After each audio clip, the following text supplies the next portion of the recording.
There is a line in the Lord's Prayer that reads, "Deliver us from evil." Throughout the Old Testament, we see the Lord delivering his people from evil. Examples include Joseph from the well and later from prison, the Israelites from Egypt, the Egyptian army, and throughout their time in the desert, David's defeat of Goliath, Elijah's defeat of the prophets of Baal, and even with Job we see that the Lord blessed the latter part of Job's life more than the former part. Job 42 verse 12. These and other examples show us that God continued to deliver his people from evil.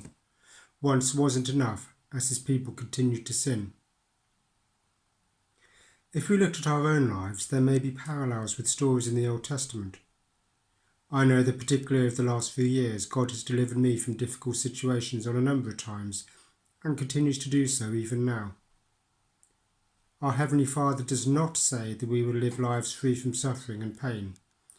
And we all know that some of those times, including the current world situation with COVID-19, are very difficult, painful, and seemingly without hope or end.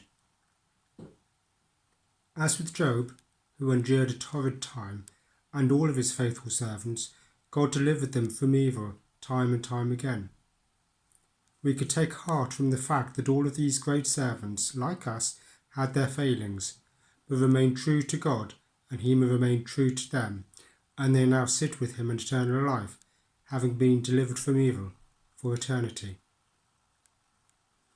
This week, as we celebrate Jesus' glorious resurrection, let us remember, accept, take to heart, and use the gift that has no use-by or best before date, the gift that cannot be lost nor stolen, the gift that, rather than depreciating over time, increases its value the more we recognise its power and assurance. Jesus' death and resurrection is the ultimate when it comes to deliver us from evil.